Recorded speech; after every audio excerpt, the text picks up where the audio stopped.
Hello, my friends. Once again, welcome to my channel.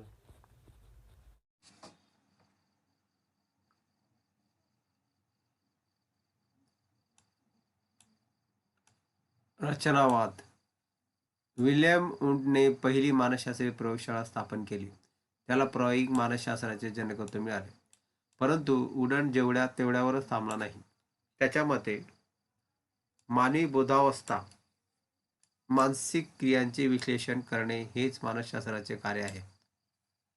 म्हणून आपला एक शिष्य एडवर्ड बॅडफोर्ड टिन्शनर यांच्यासह त्यांनी चेतन बोधावस्था कॉन्शियसनेसच्या विश्लेषणाच्या कामाला सुरुवात केली. रसायनशास्त्रातून कोणत्याही घटकाचे अणूत विश्लेषण केले जाते, त्याचप्रमाणे मानवी चेतानुभवांचे विश्लेषण करून अनुभवांचे मानसिक क्रियांचे मूलभूत अनुघटक शोधतात येतात, असे त्यांचे मत होते. ह्याकरिता ते आपल्या प्रायोगिक शाळेचा उपयोग करीत. उदाहरणार्थ, प्रयुक्ताने मी एक झाडाचे चित्र पाहत आहे असे न सांगता त्याने झाडाचा रंग, त्याचा सुस्पष्टपणा इत्यादीबद्दलची अनुभूती घेणे म्हणजेच बोधात्मक अनुभव होय. ह्याकरिता वुडनने अंतर्निरीक्षणाच्या पद्धतीचा वापर केला. एखाद्या उद्दीपनापासून होणारे बोधात्मक अनुभव हे व्यक्तिगत असल्यामुळे त्याचे वर्णन अनुभव घेणारी व्यक्ती स्वतः करू शकते.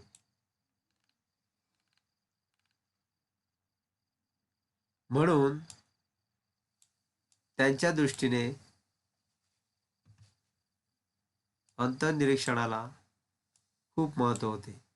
उद्दीपकाचे संवेदन होत असताना ते उद्दीपक किंवा त्यांना अनुलक्षून होणाऱ्या प्रतिक्रियेबद्दल निर्णय घेतले जात असतात. बोधात्मक अनुभव येतात त्यांना शब्दांकित करणे किंवा त्यांचे वर्णन करणे म्हणजे अंतर्निरीक्षण होय. अशा प्रकारच्या अभ्यासातून मिळालेल्या माहितीवरून वुडनने असा निष्कर्ष काढला की माणसाची बोधावस्था मूलभूत 3 घटकांनी बनलेली असते. उदाहरणार्थ, 1. बाहेरील उद्दीपकामुळे निर्माण होणारे वेदन. प्रतिमा म्हणजे मनाची प्रतिक्रिया आणि भावना. 3. विविध अनुभूतींशी संलग्न असलेली भावना. टिन्चरने 1860 मध्ये फेक्नरने दिलेल्या अभ्यास पद्धतीचा वापर करून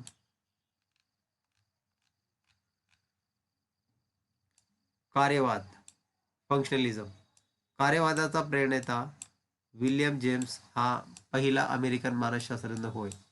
हा हार्वर्ड विद्यापीठात तत्त्वज्ञानाचा प्राध्यापक होता आणि मानसशास्त्रात त्याने कार्यवाद संकल्पनाच्या रूपाने मोलाची कामगिरी केली.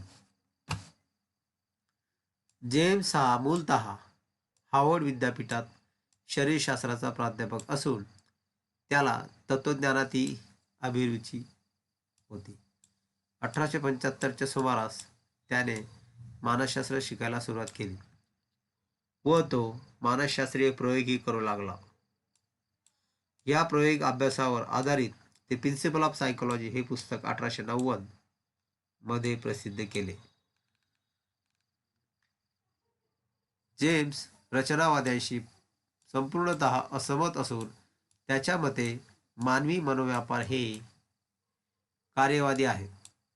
ते आपल्याला दैनंदिन जीवनातील घटनेशी समायोजन करण्यास, जुळवून घेण्यास त्याला प्रवृत्त करतात.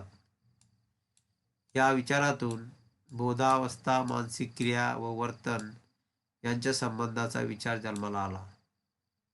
आत्तापर्यंत फेक्नरने मन हेच केंद्रबिंदू मानले, तर जेम्सच्या मते मन व वर्तन यांचे संबंध अतूट व अतिमहत्वाचे आहेत. जॉन ड्यूई 1859 ते 1952, जे एंजेल 1869 ते 1949 हे कार्यवादाचे पुरस्कर्ते असून मानवी जीवनात अतिशय जटिल परिस्थितीतही समायोजन घडवून आणणारे मन व वर्तन यांचा विकास कसा होतो हे जाणणे हे कार्यवादांच्या अभ्यासाचे क्षेत्र होय.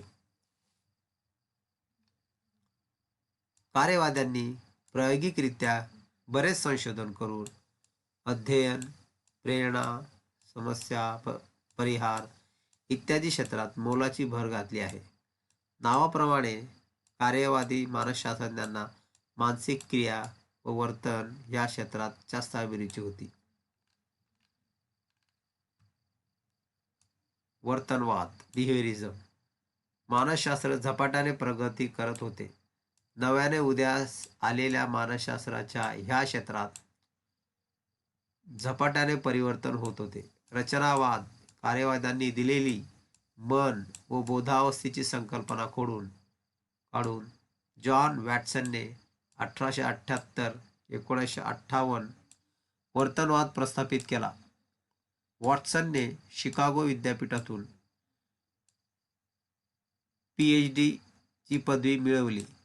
त्याच्या प्रबंधाचा विषय उंदराच्या बोधावस्थेचा त्याच्या वर्तनावर होणारा परिणाम हा होता.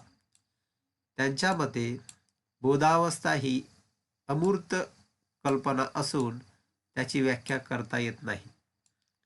ती मापनीयही नाही किंवा त्याचे स्थानही दाखविता येत नाही. मानवी वर्तन हे दृश्य स्वरूपाचे माप असल्यामुळे तोच अभ्यासाचा विषय होऊ शकेल या विचारालाच वर्तनवाद असे संबोधण्यात येऊ लागले. कारण त्याचा अभ्यासाचा केंद्रबिंदू वर्तन हे होते.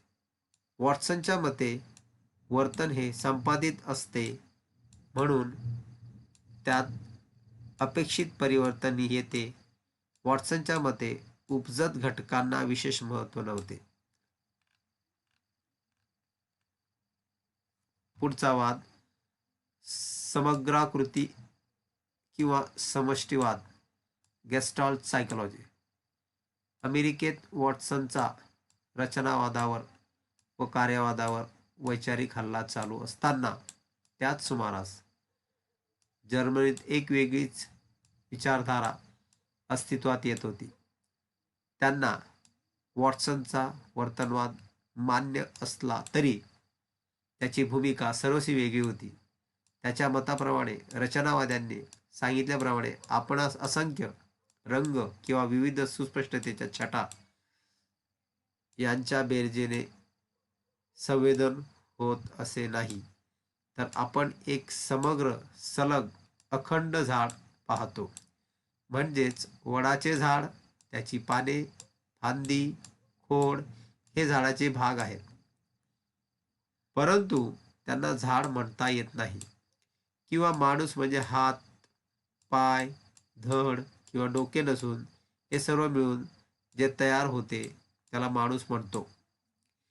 येथे हे लक्षात घेणे आवश्यक आहे की हात, पाय, डोके यांची बेरीज म्हणजे माणूस नाही किंवा पाने, फांद्या, खोड म्हणजे झाड नाही, तर त्यांच्या एकत्रीकरणातही काही अनुक्रम, काही प्रमाणबद्धता व विकासाचे काही नियम असतात.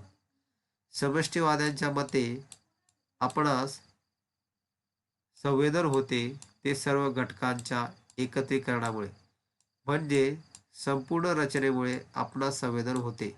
म्हणून संपूर्ण किंवा समग्र आकृती लक्षात घेणे आवश्यक आहे, तर आपले संवेदन अर्थपूर्ण होते. समष्टी किंवा समग्र कृतीवादाची संकल्पना मांडताना या विचार प्रणालीचे जनक मॅक्स वर्धायमर यांनी भासमान गतीच्या तत्वावर आधारित असलेल्या विजेच्या दिव्यांच्या मालिकेचे उदाहरण दिले आहे. जसे या मालिकेतील दिवे एकानंतर एक पेटविणे व विझविणे या क्रिया चालू असतील तर आपल्याला एक फिरती विजेची मालिका दिसते. म्हणजेच एका विशिष्ट घटकामुळे किंवा त्याच्या बेरजेमुळे नव्हे तर संपूर्ण आकृतीमुळे विजेची मालिकेचे संवेदन होते. गेस्टाल्ट हा शुद्ध जर्मन भाषेतून आलेला आहे. या विचारप्रणालीनुसार मूलभूत बोधावस्थेचे विश्लेषण करणे शक्य नाही. आपल्या बोधावस्थेची अनुभूती म्हणजे अनेक घटकांची बेरीज नसून आपली अनुभूती म्हणजे अनेकविध घटकांचा परिपाक आहे. म्हणून विजेरी दिव्यांच्या मालिकेत एक पेटता दिवा, दुसरा पेटता दिवा असे न दिसता एकाच गतिमान दिव्याची अनुभूती होते. दुसरा वाद, मनोविश्लेषणवाद, सायको ॲनालिसिस. मानसशास्त्राच्या क्षेत्रात काम करणाऱ्यांपैकी फ्राईडचे नाव कोणालाही माहीत नाही असे किती जण आहेत? डॉक्टर फ्राईड मूलतः डॉक्टर होते. त्यांना त्यांच्या रुग्णालयात ज्यांचे मूळ शारीरिक दोष नव्हते किंबहुना बाल्यावस्थेतील काही कटू अनुभव होते अशी काही लक्षणे आढळली. एखादा अनुभव मुद्दाम हेतुपुरस्सर जागृत अवस्थेतून काढून टाकल्यामुळे तो अनुभव बोधावस्थेत गेला असला तरी त्याचा प्रभाव प्रेरणा, आशा किंवा कल्पना ह्यावर होऊन त्याचा परिणाम वर्तनावर दिसून येतो. फ्राईडने अशा रुग्णांचे उपचार सुरू केले.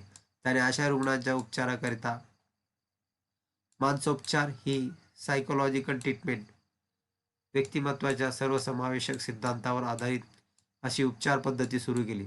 त्याला त्याने मनोविश्लेषण सिद्धांत, सायकोॲनालिसिस असे नाव दिले. वॉटसनच्या वर्तनवादापेक्षा ही विचारप्रणाली अगदी वेगळी होती. वॉटसनच्या मते मानसिक क्रिया, घटना, इव्हेंट या वर्तनाचे मूलभूत निर्धारक घटक आहेत. ही विचारप्रणाली शैक्षणिक क्षेत्रात थोडी मागे पडू लागली असली तरी चिकित्सात्मक क्षेत्रात मात्र तिने मूळ धरले आहे. आजही विश्लेषण पद्धतीचा वापर मोठ्या प्रमाणात होत आहे. वर्तनवाद्यांच्या मते एखाद्या वर्तन समस्येची मुळे व्यक्तीच्या सभोवतालच्या परिसरात असते, तर मनोविश्लेषण तज्ज्ञांच्या मते समस्यांची मुळे ही व्यक्तीच्या बाल्यावस्थेच्या अनुभवातून निर्माण होतात. ती त्यांच्या व्यक्तिमत्वात दडलेली असतात आणि त्यामुळे मानसोपचाराची आवश्यकता असते.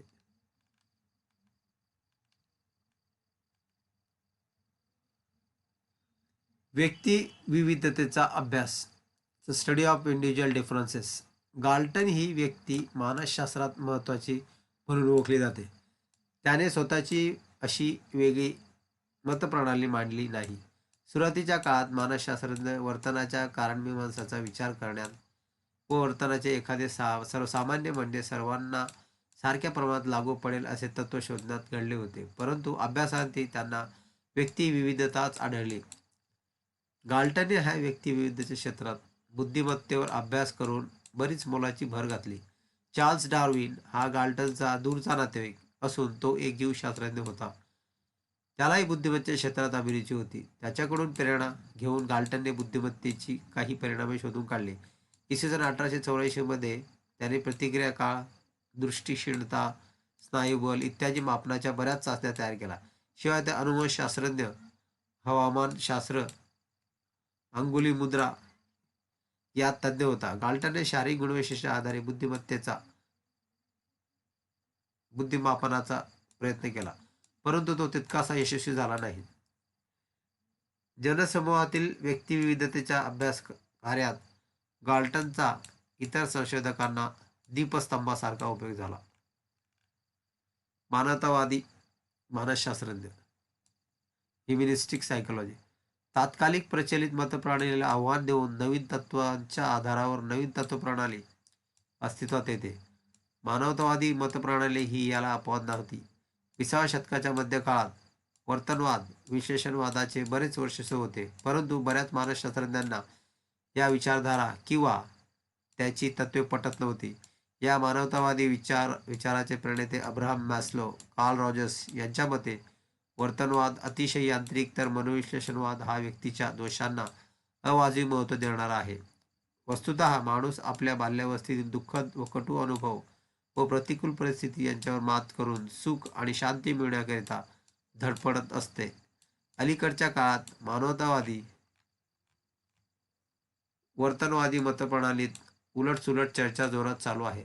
मानवतावाद्यांचे म्हणणे आहे की माणसाची जीवनमूल्ये, आकांक्षा, ॲस्पिरेशन विचार केल्याशिवाय कोणतेही वर्तनशास्त्र पूर्ण होणार नाही. तर वर्तनवाद्यांच्या मतानुसार आकांक्षा विचार करणे हे तत्वज्ञानाचे कार्य आहे. वर्तनशास्त्राला त्याची गरज नाही. आणखी काही नवीन तत्त्वे अस्तित्वात येईपर्यंत हे वादविवाद चालूच राहतील. वर नमूद केलेल्या काही मतप्रणालीशिवाय वर्तनशास्त्रावर परिणाम करणाऱ्या आणखीनही काही विचारधारा आहेत. उदाहरणार्थ बोधात्मक मानसशास्त्र ह्या विचारप्रणालीनुसार आपण नुसत्या उद्दीपक प्रतिक्रियाविषयीच विचार करतो असे नव्हे, तर आपल्या भोवतालच्या परिसर व माहितीचाही अभ्यास करतो. अस्तित्ववाद या मतप्रणालीचाही मानसशास्त्र मानसोपचार पद्धतीवर बराच प्रभाव पडलेला आहे. किंबहुना मानवतावादी विचारप्रणाली हा त्याचाच एक परिपाक आहे. आधुनिक विचारप्रणाली मानसशास्त्राच्या गेल्या 3-4 दशकांचा आढावा घेतल्यास असे आढळते की मानसशास्त्राच्या क्षेत्रात त्याचा आशय, त्याच्या अभ्यास पद्धती ह्याबाबत विचार लोप पावत आहे. आधुनिक शास्त्राने मानवी अनुभूतीवर लक्ष केंद्रित करण्याकडे जास्त भर दिला. मानसशास्त्र समजण्याकरिता विविध प्रकारच्या अभ्यास पद्धतीचा वापर करणे आवश्यक आहे. 50 वर्षापूर्वीची परिस्थिती किंवा विचारधारा आता राहिलेली नाही. आधुनिक मानसशास्त्र आता स्वतःला वर्तनवादी किंवा कार्यवादी म्हणवत असला